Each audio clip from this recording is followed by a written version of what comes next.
UCC को support करते हुए बहुत ज्यादा हमें वुमेन्स नजर आ रही हैं। क्या वजूहात है एक ऐसा लॉ पास किया गया और इसको सपोर्ट करने के लिए एकदम से इतनी रेशो? देखिए, अभी ड्राफ्टिंग हुई नहीं है यूसीसी की, और अंबेडकर जी के जमाने से बहुत जमाने पहले ही आर्टिकल 44 में ये बात, हमारे कॉन्स्टिट्यूशन के आर्टिकल 44 में यूसीसी का जिक्र हो गया था। अब बात आती है कि हिंदुस्तान में 67% महिलाओं ने यूसीसी के पक्ष में बात की है, सपोर्ट में बात की है। अब जाहिर सी बात है कि जिन जिन महिलाओं को भाई पॉलीगेमी का शिकार नहीं बनना है, जिन महिलाओं को बच्चा पैदा करने की मशीन नहीं बननी है, जिन महिलाओं को हलाला का शिकार नहीं बनना है, जिन महिलाओं को अपनी इज्जत से, अपनी सेल्फ आइडेंटिफिकेशन से, अपने सेल्फ रिस्पेक्ट से बहुत मोहब्बत है, वो यूसीसी का तो बिल्कुल सपोर्ट करेंगी, बिल्कुल सपोर्ट करेंगी। कोई भी औरत, अनम आप हो या मैं हूं, आप पाकिस्तान से हैं, मैं हिंदुस्तान से हूं, पर हम दोनों मुसलमान हैं। हम कभी नहीं चाहेंगे कि हमारे बेड पर 3 और महिलाएं हों और मेरा हस्बैंड 4 शरीरों से मजा ले रहा हो, या मेरा हलाला कर दिया जाए या आपका हलाला कर दिया जाए। तो हिंदुस्तान में जितनी भी पढ़ी लिखी मुस्लिम महिलाएं हैं, जितनी भी पढ़ी लिखी फैमिली है, जितनी भी well educated, well qualified family, Muslim family है, वो सामने आए हैं और उन्होंने इस चीज का बिल्कुल बिल्कुल सपोर्ट किया है कि यूसीसी के द्वारा अगर महिलाओं पे हो रहे अत्याचार को बंद कर दिया जाए, तो इससे अच्छी बात तो बिल्कुल कोई हो ही नहीं सकती है।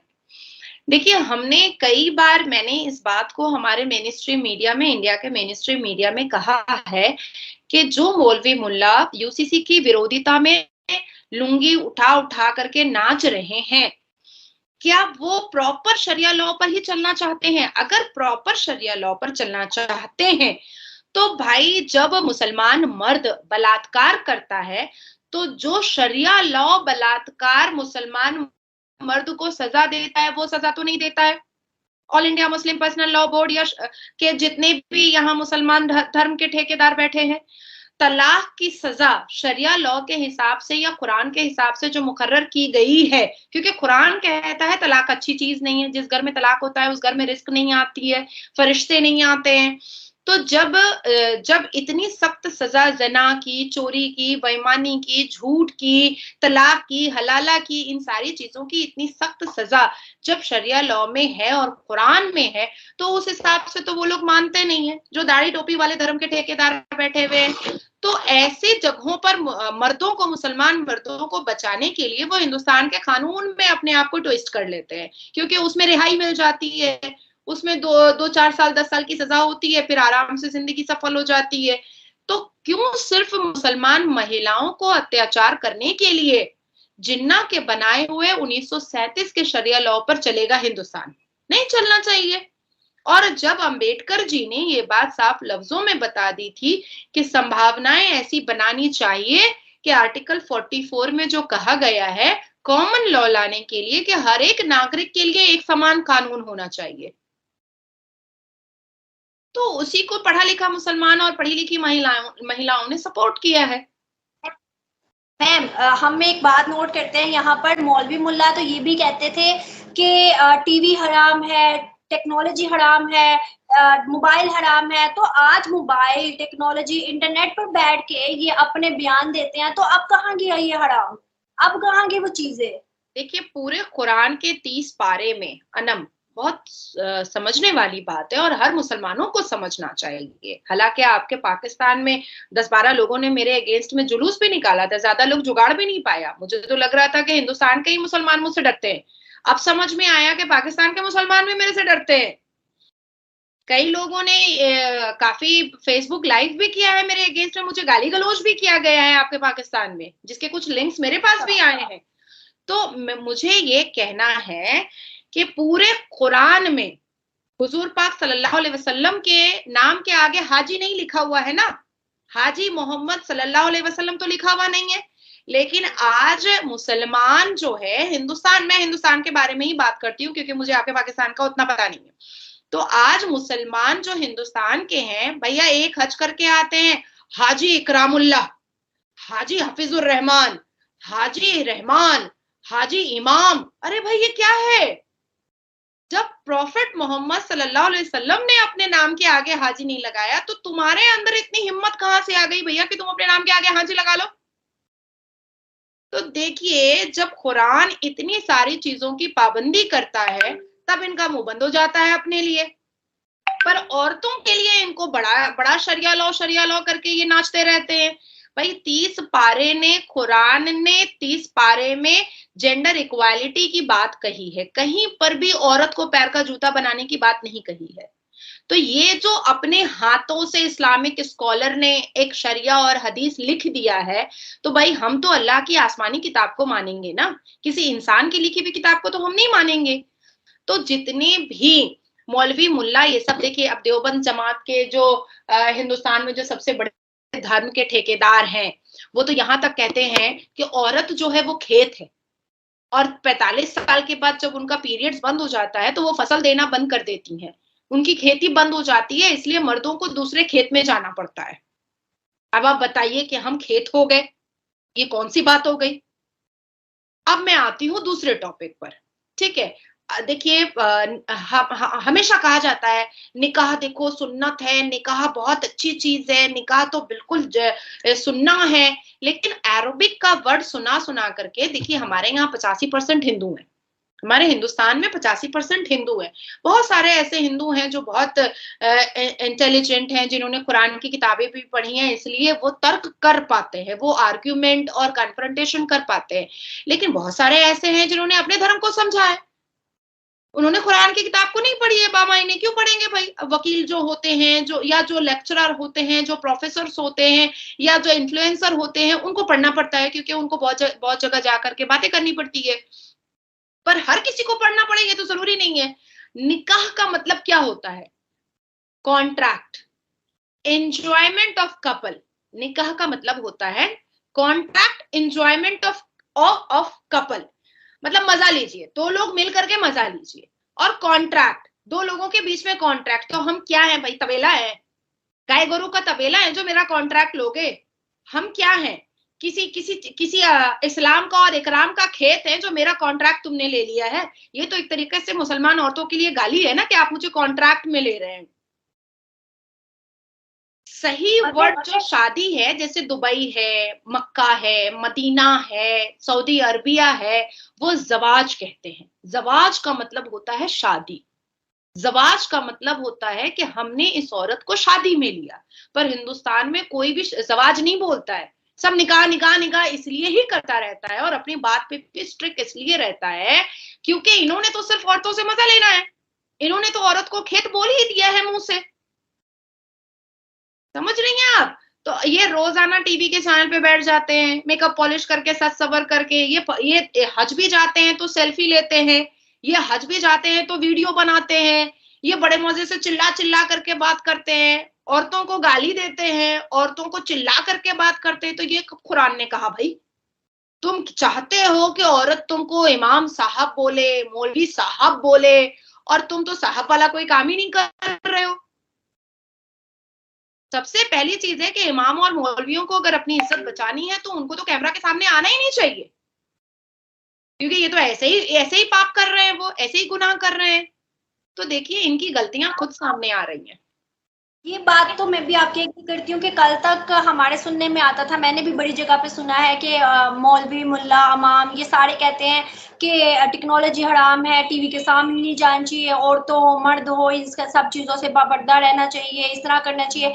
आज वही मौलवी उठ के माइक पकड़ के सामने आ जाते हैं और बयान देते हैं। अगर बयान देना है हमारे, तो अगर हम बात करें तो मतलब शुरू से हम देखते हैं, हम इजराइल को कहते हैं कि हम नहीं मानते, हम नहीं मानते, तो हम तो सारी टेक्नोलॉजी इजराइल की इस्तेमाल कर रहे हैं। हम वो सारा काम करते हैं जिसको हम कहते हैं हम नहीं मानते, हम नहीं मानते, हम नहीं मानते, और फिर हम अपने ऊपर करते हैं, लेकिन हम कहते हैं हम नहीं मानते। तो मतलब आंखें बंद करके कहते हैं शेर आया, शेर आया, शेर आया, लेकिन आंखें बंद कर ली। ये हिसाब है हमारा कि हम करते हैं लेकिन मानते किसी को भी नहीं है। देखिए अनम, मैं तो पाकिस्तान के बारे में अगर अभी बोलना शुरू करूंगी तो 1 घंटा मेरा मुंह ही नहीं बंद होगा। आप जो आपके पाकिस्तान की सरकार जो आजाद कश्मीर करके चिल्लाता है, बेचारा वहां का आदमी भूखा मर रहा है, बेचारा वहां का आदमी कूड़ों के ढेर में पड़ा हुआ है, बेचारा वहां का आदमी को, जो शुगर पेशेंट है, उसको इंसुलिन का इंजेक्शन नहीं मिल पा रहा है, गरीब आदमी को। बेचारे वहां के आदमी एक टाइम खाते हैं, 2 टाइम नहीं खाने के कश्मोकश में पड़े हुए हैं। जो ठेला रिक्शा वाले हैं, जिसको आप लोग आजाद कश्मीर बोलते हैं, जो ठेला रिक्शा वाले हैं, वो बेचारे अपने एक वक्त की रोटी प्रॉपर, जो एक मील होता है, जो एक खाना होता है, वो नहीं ले पा रहे हैं कि कमाएंगे क्या और खाएंगे क्या और बीवी बच्चों को खिलाएंगे क्या। आज भी देखिए, जितने भी जो बहुत एजुकेटेड पाकिस्तान के लोग हैं, वो उस वक्त को याद करते हैं जो आजादी से पहले हिंदुस्तान और पाकिस्तान एक था। उस वक्त जो दौर दौरा था, उस वक्त जो खुशहाली थी, उस चीजों को वो आज भी याद करते हैं। तो देखिए, पाकिस्तान की दुर्दशा तो खराब है और इसको संभालने के लिए मुझे नहीं लगता है कि अब कोई भी इसको संभाल सकता है। मैं नहीं समझ सकती हूँ कि कोई भी संभाल सकता है। देखिए, आज कल यही मुसलमान कहता है कि मस्जिद अल्लाह का घर है, और अहमदिया की मस्जिद आप किस तरीके से पाकिस्तान में तोड़ी जा रही है, कितने बुरे तरीके से तोड़ी जा रही है। वही अल्लाह का मानने वाला अहमदिया है, वही अल्लाह का मानने वाला शिया है, वही अल्लाह का मानने वाला यहूदी है, वही अल्लाह का मानने वाला वहाबी है, सबको काफिर करार दे दिया है, सबको काफिर करार दे दिया है। हालांकि हमारे कुरान ने साफ लफ्जों में कहा है कि फिरका परस्ती हमारे हमारे कुरान में नहीं, फिरका परस्ती की कोई भी चीज नहीं हो सकती है।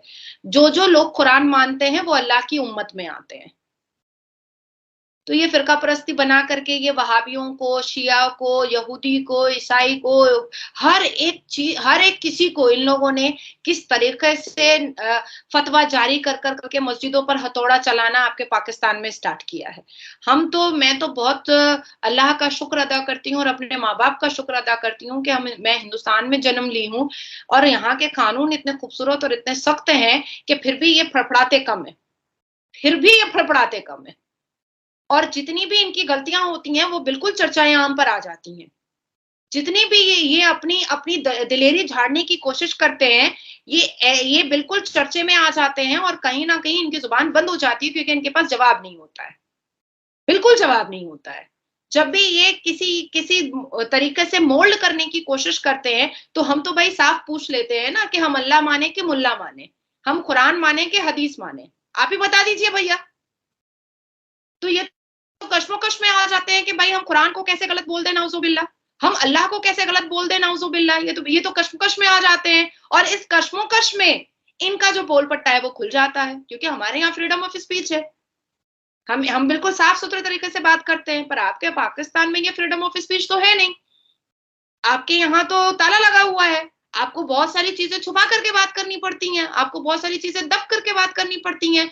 हमारे हिंदुस्तान में इतना लिबरल माहौल है कि लड़कियां बिल्कुल बेबाक होकर के अपनी अपनी काबिलियत को दिखा सकती हैं, लेकिन आपके पाकिस्तान में ये चीज नहीं है। आप जानती हैं कि ये चीज गलत हो रही है, लेकिन फिर भी आप नहीं बोल पाती हैं।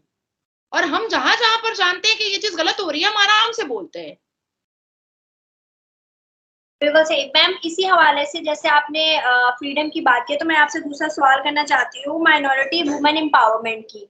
लेकिन माइनॉरिटी से रिलेटेड अगर हम बात करें, हिंदुस्तान में ज्यादा जैसे हिंदू मेजोरिटी फर्स्ट है नेशन की, तो सेकंड मुस्लिम आते हैं, अब बाकी भी मजहब है, लेकिन हम मुस्लिम की अगर बात करूं, जैसे आप भी मुस्लिम हैं, तो हम लोगों ने अक्सर औकात देखा है कि जितने भी हम जर्नलिस्ट से बात करते हैं, जिनसे हमारा वास्ता पड़ता है पाकिस्तान में रह के हिंदुस्तानी लोगों से, तो कभी भी उनको एंटी नेशनल नहीं देखा, हमेशा उन्हें हिंदुस्तान हिंदुस्तान हिंदुस्तान करते हुए देखा है। जबकि हम भी यहाँ बैठ के पाकिस्तान की गलतियों को भी पॉइंट आउट करवाते हैं, पाकिस्तानी पॉलिटिशियंस को भी बताते हैं, या फिर काफी चीजों को हम पॉइंट आउट करवा लेते हैं, बट हिंदुस्तान के अंदर कभी भी हमने एंटी नेशनल नहीं देखा। क्या वजूहत है? फ्रीडम नहीं है, या फिर क्या हिंदुस्तान आज परफेक्ट है जिसकी वजह से आज माइनॉरिटी की जो वुमेन्स है उनके पास इतनी एम्पावरमेंट है? देखिए, महिलाओं के एम्पावरमेंट की अगर बात किया जाए तो इतिहास के पन्नों को उठा लीजिए, झांसी की रानी। यहाँ पर हमारे हिंदुस्तान में सबसे ज्यादा देवियों की पूजा होती है, सबसे ज्यादा। तो यहाँ से ही आप वुमेन एम्पावरमेंट देख लीजिए। और देखिए, सनातनी जो धर्म है ना, हिंदू का जो धर्म है ना, उसमें बचपन से माँ की कोख से ही महिलाओं को इज्जत रिस्पेक्ट दिया जाता है। बचपन से सनातनी भाई बहन जो हमारे हैं, वो बचपन से ही देखते हैं कि भाई देवियों की पूजा हो रही है, उनके चरणों देवियों के चरणों पे फूल समर्पित किया जा रहा है। तो जो लड़का बचपन से देख रहा है कि भाई देवियों के चरणों पर फूल समर्पित करना है, तो उनके दिल में तो महिलाओं के लिए सम्मान तो होगा ही होगा ना, हर हाल में होगा ना होगा। अब हमारे यहाँ मुस्लिम कम्युनिटी में हम क्या देखते हैं कि भाई अब्बू अब्बू आ गए हैं तो अब चुप रहना है, भैया भाईजान आ गए हैं तो अब चुप रहना है। अब अब्बू ने कह दिया है कि रात में 10 के बाद बाहर नहीं निकलना है तो नहीं निकलना है, तो मर्दों को बहुत ज्यादा हाई प्रोफाइल दिखाया गया है। तो हमारे यहाँ तो मेल को ही ज्यादा फैसिलिटीज और हर चीजों में मेल को ही सर्वप्रथम रखा गया है। और सनातन धर्म में देवियों की पूजा को दिखाया गया है, देवियां दिखाई गई हैं, तो महिलाओं को रिस्पेक्ट करना तो वो माँ की कोख से सीख कर पैदा होते हैं, इसलिए यहाँ पर महिलाओं का सम्मान बहुत ज्यादा है। अब आती है आपकी दूसरी बात, ये आप हिंदुस्तान में जब भी किसी हिंदुस्तानी से बात करती हैं तो आपको वो प्रो हिंदुस्तानी क्यों दिखते हैं? इसलिए दिखते हैं क्योंकि हमें अपनी भूमि से बहुत ज्यादा मोहब्बत है। जिस तरह से, जिस पेट से, जिस कोख से हम पैदा होते हैं, उस माँ को हम इज्जत देते हैं ना। कुरान कहता है ना कि माँ के पैरों के नीचे जन्नत है। उसी तरीके से इस भारत की मिट्टी को हम अपनी माँ समझते हैं। तो जब माँ समझ रहे हैं तो डेफिनेटली हम उसको इज्जत देंगे ना, हम तो उसको अपने कलेजे से लगा के रखेंगे ना। मैम यहाँ पर अगर हम देखें तो आपने कहा है कि हम जिस मिट्टी में पैदा हुए हम उसको प्यार करते हैं, इसलिए हम एंटी नेशनल नहीं होते। लेकिन अगर हम देखा जाए तो जो चीज गलत होती है, अब हम आंखें बंद करके उसको गलत को गलत नहीं, सही तो नहीं कह सकते ना, गलत को गलत कहना चाहिए। अगर हिंदुस्तान के अंदर कोई ऐसी, मैं ये नहीं कह रही कि हिंदुस्तान के अंदर बुराइयां हैं या बुराइयां जो होता है हर एक कंट्री के अंदर होता है, अगर हिंदुस्तान के अंदर बुराइयां हैं, अगर हिंदुस्तान के अंदर कोई ऐसी चीज हो जाती है तो क्या प्रो नेशनल रहना जरूरी है? क्या उसको पॉइंट आउट नहीं करवा सकते? लेकिन आज तक जितने भी मुझे 2 इयर्स हो गए हैं देखते हुए, लेकिन कभी भी ऐसा नहीं देखा। नहीं है ना, एकदम एकदम गलत बात है। मैं इसमें आपको करेक्शन करना जरूर चाहूंगी। देखिए, एक बहुत भयंकर सिचुएशन आया था। शीला दीक्षित की सरकार थी दिल्ली में, कांग्रेस का जमाना था, निर्भया बोल करके एक लड़की का बलात्कार हुआ था और बहुत ही हीनियस, बहुत ही, मतलब मैं लफ्जों में बयान नहीं कर पाऊंगी। और पूरा हिंदुस्तान उस वक्त सरकार के खिलाफ था, पूरा हिंदुस्तान सरकार के खिलाफ था।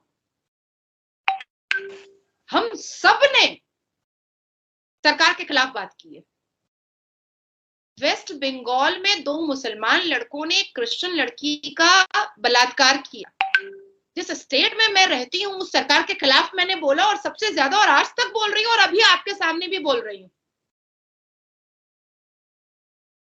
ठीक है, तो जब भी ऐसी कोई सिचुएशन आती है जहां पर हमें बोलना पड़ता है, हम जरूर बोलते हैं, हर हाल में बोलते हैं। हमें कोई रोक नहीं सकता है कि हम ना बोले, कोई नहीं रोक सकता है। यहाँ के संविधान में हमें यह अनुमति दी गई है कि हम गलत को गलत बोलने की हिम्मत रखें और सही को सही बोलने की हिम्मत रखें। अब मोदी जी को अगर फ्रांस में, लंदन में, मॉरिशस में, स्विट्जरलैंड में, अबू धाबी में, शारजा में, दुबई में, सऊदी अरबिया में अगर इज्जत मिल रही है और जो हम अपनी आंखों से देख रहे हैं, तो उसको तो हम ट्विस्ट एंड टर्न नहीं कर सकते ना। वो तो सच है, जो सच है वो सच है। हमारा जीडीपी 7.2% पे है, ये तो सच है ना। इकोनॉमिकली हमने बहुत ग्रोथ किया है, ये तो सच है ना। हमारा चंद्रयान 3 हुआ, ये तो सच है ना। तो जो योजनाएं योगी जी की सरकार में और मोदी जी की सरकार में आई है वो तो सच है ना। जो स्टेट भारतीय जनता पार्टी के अंदर में है वो स्टेट बहुत तरक्की कर रहा है, वो स्टेट बहुत आगे बढ़ रहा है, वहां पर महिलाएं बहुत सेफ हैं, तो ये तो आंकड़ा बता रहा है ना, ये तो डेटा बता रहा है ना, ये तो सच है, इसको तो हम झूठ नहीं बोल सकते। तो जो चीजें सच है वो सच है, लेकिन जो चीजें गलत है हम बोलते हैं, हम आगे आकर बोलते हैं, बिल्कुल आकर बोलते हैं, हमें कोई रोक नहीं सकता है। और हमारे ऊपर, हम इस चीज से नहीं डरते हैं कि हमारे ऊपर केस हो जाएगा या हमारे ऊपर, हमारे अगेंस्ट में कोई कार्रवाई हो जाएगी तो हो जाएगी, बिल्कुल हो जाएगी, होनी है तो होनी है, उससे निकलेंगे बाहर। लेकिन सच को बोलेंगे, सच बोलने से पीछे नहीं हटेंगे हम। और जो तरक्की हो रही है उसमें भी सच बोलेंगे। बिल्कुल मैम, ये बात आपने क्लियर की और मुझे काफी चीजें इसमें क्लियर हो गई। शायद मेरे जो देखने वाले व्यूवर्स हैं जिनके डिमांड पे ये क्वेश्चन मैंने किया है, तो शायद उनको भी क्लियर हो गया होगा। आखिरी एक छोटा सा सवाल है मैम, एक लड़की जिसका नाम आयशा, जो कि क्रिकेटर प्लेयर रही है, मैं कह सकती हूँ नेशनल प्लेयर रही है और पाकिस्तान फीमेल क्रिकेटर है। अभी अगर हम उसकी बात करें, 18 साल वो लाइव आई है। 18 साल जब 15 की एज में जब वो आना स्टार्ट हुई थी लाइव क्रिकेट में, तो उसमें इतना टैलेंट था कि लोग कहते थे आने वाले टाइम के अंदर ये बहुत बड़ी स्टार बनेगी, इस तरह की बातें होती थी। लेकिन 18 ईयर जब वो लाइव आई, उसके बाद उसकी शादी तय हो गई। आगे से हम देखते हैं कि ससुराल में या फिर जो भी कुछ हुआ, उसके बाद उसने लाइव आना बंद कर दिया। उसने कहा मैं रिटायरमेंट लेती हूँ और अब मैं इस्लाम के मुताबिक जीऊंगी। क्या वजूहात है? उसको 18 साल ये चीज याद नहीं आई कि मैंने 18 साल पहले भी इस्लाम के मुताबिक रहना था, मैं मुस्लिम हूँ, मुझे इस तरह से रहना था। 18 साल बाद उसको याद आया, जब उसकी शादी होने लगी, उसने कहा कि मैं इस्लाम के मुताबिक रहूंगी। इसमें हम क्या देखते हैं, कौन सा फैक्ट हमें नजर आता है? क्या शादी होने लगी? क्या आगे जिस घर में जाना था उधर की पाबंदियां उसे याद आ गई जब उसने इस्लाम को कंसीडर कर लिया? क्या वजूहात है? आपने थोड़ी सी बात को छुपा दिया है, या आपको इंफॉर्मेशन नहीं है। उसको उसकी बराबरी शाहिद अफरीदी से की जा रही थी। लोग उसको बार बार मिला रहे थे कि ये शाहिद अफरीदी की डॉपलगैंगर है, ये लेडी शाहिद अफरीदी है। और कहीं ना कहीं पाकिस्तान के मर्दों को ईगो में धक्का लग गया, और ईगो में जैसे ही धक्का लगा कि भाई मर्द में मिला दिया गया, एक औरत मर्द के बराबर हो गई, तो वैसे ही उसको ट्रोल करना स्टार्ट किया गया। और ये बेचारी आयशा नसीम कोई पहली विक्टिम नहीं है आपके पाकिस्तान में। इससे पहले आपका एक अब्दुल्ला कुरैशी था, उसको ट्रोल किया गया था, वो बेचारा अपना काम धाम छोड़ दिया, अपनी कला को छोड़ दिया। उसके बाद रबी पीरजादा, उसको तो बहुत बुरी तरीके से, वो सिंगर थी, उसको तो बहुत बुरे तरीके से पाकिस्तान में ट्रोल किया गया था। उसके प्राइवेट वीडियोस को वायरल करवाया गया था। उसके आसपास जो लोग दोस्त बन करके बैठे रहते थे, उन लोगों ने उसके वीडियोस को वायरल किया और तब बेचारी ने छोड़ दिया। नूर बुखारी, उसको बहुत सोशल साइट पर उसको बहुत ट्रोल किया गया, वो बेचारी पीछे हटी। जुनैद जमशेद बेचारा, वो भी पीछे हट गया, क्योंकि उसको भी बहुत ट्रोल किया गया। तो देखिए, पाकिस्तान एक ऐसी जगह है जहां पर जिसकी भी वाहवाही और जिसके भी कला का सम्मान बहुत ऊंचा उठने लगता है, उससे कुछ लोगों को तकलीफ होने लगती है, उससे कुछ लोगों को जलन हसद होने लगती है, और उसको वो लोग सोशल साइट पर इस तरह से ट्रोल करते हैं कि बेचारे लोग अपने कदम को पीछे कर लेते हैं। अब मैं एक बात कहना चाहूंगी, मेरी बात खत्म हो जाए फिर आपकी मैं जरूर सुनूंगी। अब मैं एक बात कहना चाहूंगी आपको, अब फिर कहिएगा कि हिंदुस्तान के लोग अपनी भूमि से इतनी मोहब्बत क्यों करते हैं। देखिए, हिंदुस्तान की लड़कियां, मैं अपने सोशल साइट से अगर आपको सिर्फ 20-25 मैसेज अगर दिखा दूं ना, आपके होश उड़ जाएंगे। मैं यहाँ पर पिछले 12 साल से इस तरह से मुसलमान मर्दों से ट्रोल हो रही हूँ, इस तरह से गाली गलौज सुनती हूँ, इस तरह से मुझे बेइज्जत और जलील करते हैं मुसलमान कौम के लड़के, लेकिन मैं पीछे नहीं हटती, नहीं हटती। मैं हिंदुस्तान की बेटी हूं और मैं इतनी मजबूत हूं कि मैं साफ लफ्जों में कहती हूं उन तमाम मुसलमान मर्दों को जो मुझे हिंदुस्तान में ट्रोल करते हैं और हिंदुस्तान में गालियां देते हैं मुसलमान मर्द, और रेप की धमकी देते हैं, मैं उनको साफ लफ्जों में कहती हूँ कि बलात्कार करके छोड़ना मत नाजिया का। अगर मौत दोगे तभी नाजिया तुमको छोड़ पाएगी, नहीं तो बहुत बुरे तरीके से कानूनी कार्रवाई करूंगी मैं। तो ये होती है हिंदुस्तान की बेटियां, जो ट्रोल और सोशल मीडिया पर गाली सुनने से पीछे नहीं हटती हैं। बहुत अच्छा है। मैं तो कहती हूँ हर औरत को, ना सिर्फ हिंदुस्तानी बल्कि जहां जहां भी औरत है, हर औरत को इतना मजबूत होना चाहिए कि वो ना सिर्फ मुस्लिम मर्द बल्कि हर एक मर्द के आगे डट के खड़ी रहे। ये नहीं कि इस्लाम के मुताबिक हम चले, नहीं, हम इस्लाम के मुताबिक चलेंगे, लेकिन क्या है कि सिर्फ पर्दा औरत पे नहीं, मर्द पे भी पर्दा है, लेकिन सिर्फ औरत पे हम लोग जायज कहते हैं कि औरत पे पर्दा, औरत पे पर्दा, जबकि हम ये नहीं देखते कि सिर्फ औरत पे पर्दा है, मर्द पे भी तो आंखों का पर्दा है। कौन सा मर्द काड़ा? कोई मर्द नहीं काड़ा। हर एक औरत राहगीर जाती हुई पाया भी पहनोगा तब भी मर्द वैसा ही है, पैंट शर्ट पहनी होगी तब भी मर्द वैसा ही है। हर मर्द एक औरत को ऐसे ही देख रहा है